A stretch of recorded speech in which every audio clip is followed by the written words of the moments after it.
जुम्मे जे ॾींहुं जेको जुम्मे जी निमाज़ जे लाइ माण्हू गुस्ल करे त इहो व्यंजन उन जे गुनाहनि खे वारनि जे पाड़ मां बि छिके साफ़ ऐं सुथरो करे छॾींदो आहे।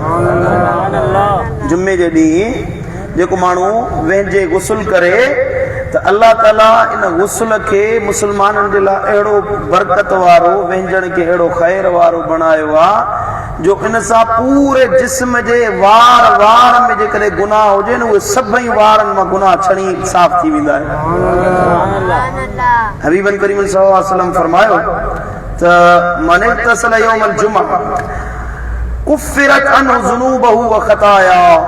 आका फरमायो जेको माण्हू जुम्मे जे ॾींहुं गुस्ल करे त इहो व्यंजन उन जे गुनाहनि ऐं ख़ताउनि जे लाइ कफ़ारो बणिजी वेंदो आहे। सुभान अल्लाह।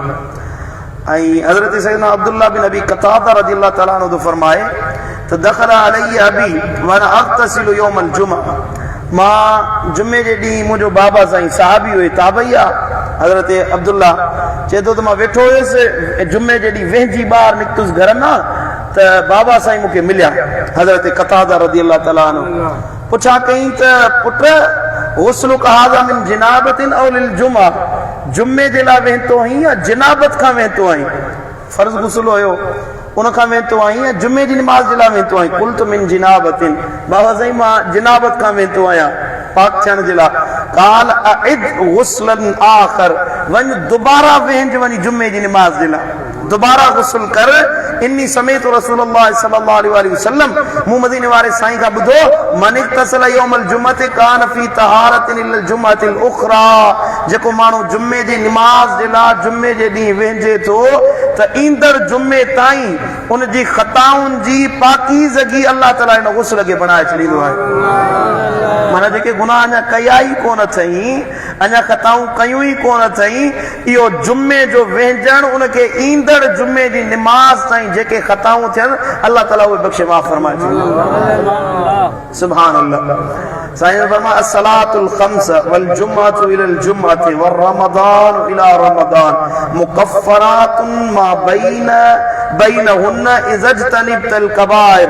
मदीने वारो साईं तो फरमाए जेकॾहिं तव्हां कबीरनि गुनाहनि खां पाण खे बचाईंदा रहो, वॾनि गुनाहनि खां कबीरनि गुनाहनि खां पाण खे बचायो त तव्हांजे लाइ जुम्मे खां जुम्मो, हिकिड़ी निमाज़ खां ॿी निमाज़, रमज़ान खां ॿिए रमज़ान जे विच वारो हिसो सगीरा गुनाह अल्लाह ताला ईअं ई बख़्शे माफ़ फरमाए छॾींदो। सुभान अल्लाह। मन तवद्दा फअहसनल वुज़ू।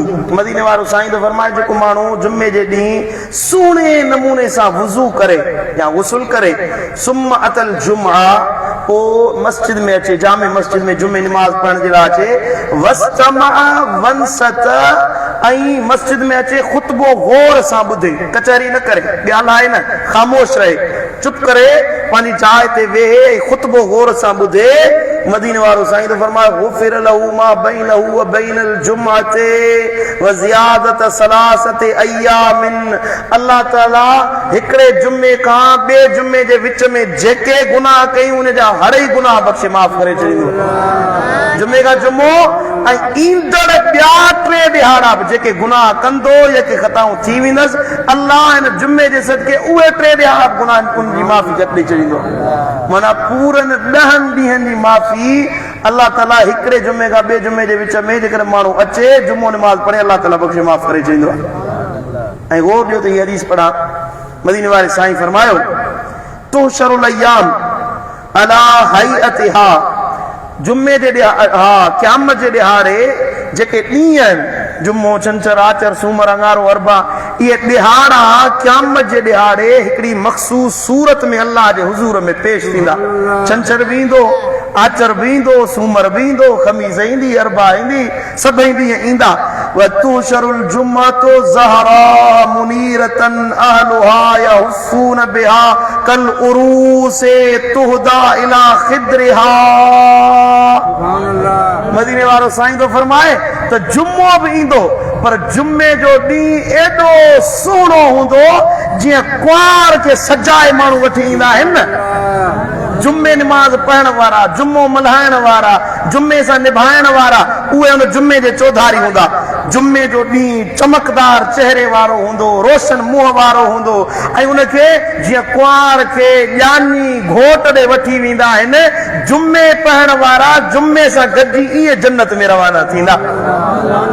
तुदीउलहुम यमशून फी दौइहा, जीअं जो हलंदा त उन्हनि जे कदम कदम मां अल्लाह नूर जूं लाटूं पखेड़े ॾेखारींदो।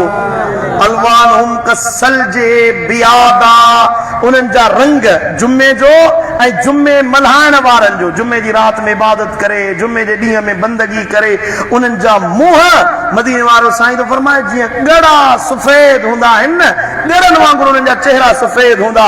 वरीहुहुम कल मिस्के यखूदून फी जिबालिल काफूरे, उन्हनि जे जिस्मनि मंझां मुश्क खां वधीक खुशबू ईंदी रहंदी। ईअं लॻंदो ॼण काफूर जे जबलनि जी सुरहाण पई थी अचे। यंज़ुरु इलैहिम सकलान, जिन इंस उन्हनि जो शान ॾिसंदा जुम्मे जो ऐं जुम्मे मल्हाइण वारनि जो। जिन बि ॾिसंदा उन्हनि ते रश्क कंदा, माण्हू बि ॾिसंदा ऐं रश्क कंदा। वाह जो शान जुम्मे मल्हाइण वारनि जो आहे। ला यतरिफून तअज्जुबन, हे अञा सोचींदा वेठा, ॿिया माण्हू मखलूक सोचींदी वेठी, वाह जो जुम्मे जो शान आहे, वाह जो जुम्मे मल्हाइण वारनि जो शान आहे। हत्ता यदखुलुल जन्नत ला युखालितहुम अहदन इल्लल मुअज्जिनूनल मुहतसिबून।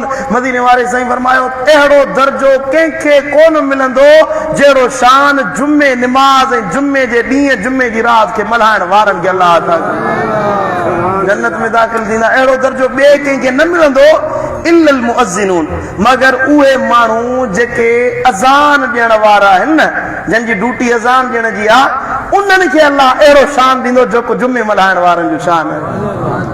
सुभान अल्लाह।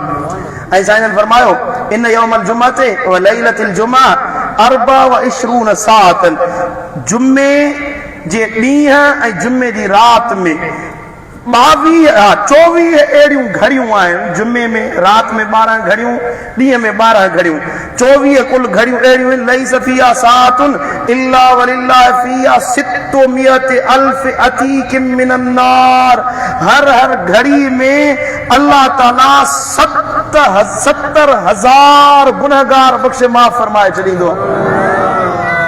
कुल्लुहुम कद इस्तौजबन नार, अहिड़ा माण्हू अल्लाह बख्शींदो आहे जिन ते जहन्नम जी बाहि वाजिब थी चुकी हूंदी आहे।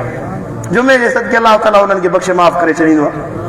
ऐं मदीने वारो साईं तो फरमाए फीहा साअतुन ला युवाफिकुहा अब्दुल मुस्लिमुन व हुव काइमुन युसल्ली यसअलुल्लाह तआला शयअन इल्ला अताहु इय्याहु। जुम्मे जे अंदर अल्लाह ताला अहिड़ी घड़ी रखाई आहे जो मुसलमान उथी नमाज पढ़े ऐं पोइ जेका दुआ घुरंदो अल्लाह उनजी उहा दुआ क़बूल करे छॾींदो।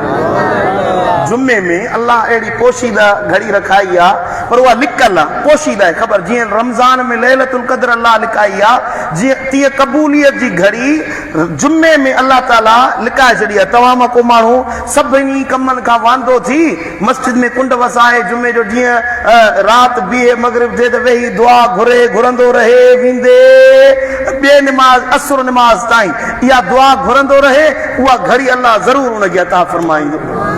अहिड़ी घड़ी आहे जेका इस्म आज़म वांगुरु आहे। जा दुआ घुरंदो, जेको अर्ज़ कंदो, जेका इल्तिजा कंदो, जेको अल्लाह जे हुज़ूर में चवंदो, अल्लाह तव्हांजी उहा दुआ क़बूल फरमाए छॾींदो। सुभान अल्लाह।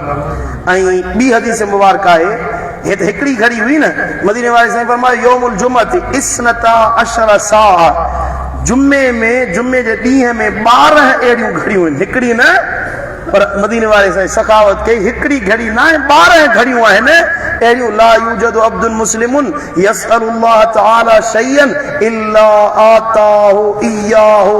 उन्हनि घड़ियुनि में, उन 12 घड़ियुनि में मानो जेका दुआ घुरे, अल्लाह के जेको अर्ज़ करे, अल्लाह के जीअं चवंदो, अल्लाह उनजो सुवाल रद्द न फरमाईंदो, उनखे उहा शइ अता करे छॾींदो। सुभान अल्लाह। फल्तमिसूहा आखिर साअतिन बादल असरी। अर्ज़ कयो या रसूल अल्लाह उहे घड़ियूं कीअं ॻोल्हियूं भला, को ॾस पतो ॾियो।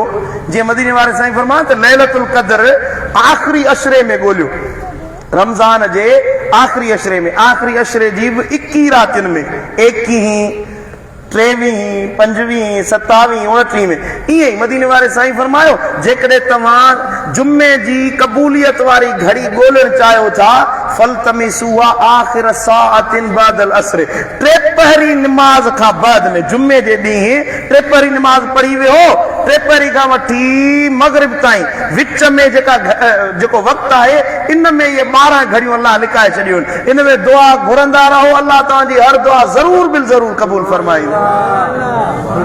अञा ज़ोर सां चओ सुभान अल्लाह। हाणे त महबूबन करीमन नस्ब ॾेई छॾियो इम्तिहान गाह में, मदीने वारे साईं पर्चो आउट बि करे असांखे ॿुधाए छॾियो।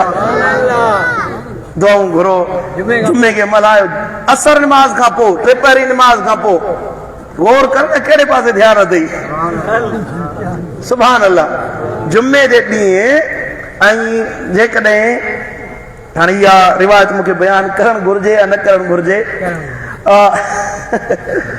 जुमे जे ॾींहुं टे पहिरीं निमाज़ खां बाद में जेकॾहिं तव्हांजो को दुश्मन आहे ऐं तव्हांजी जान नथो छॾे, उन जे लाइ बददुआ कयो, जेका बददुआ कंदो अलाह हुनखे हलाक करे छॾींदो। जुमे जे बाद निमाज़ असर अहिड़ी बरकत अल्लाह ताला रखाई आहे। अल्लाह ताला शाल असांखे जुमो मल्हाइण जी तौफ़ीक़ अता फरमाए। जुमो हुजे, वरी रमज़ान जो महीनो हुजे, वरी अहिड़ियूं बरकतियूं घड़ियूं हुजनि त ज़रूरु अल्लाह ताला दुआऊं क़बूल फरमाईंदो।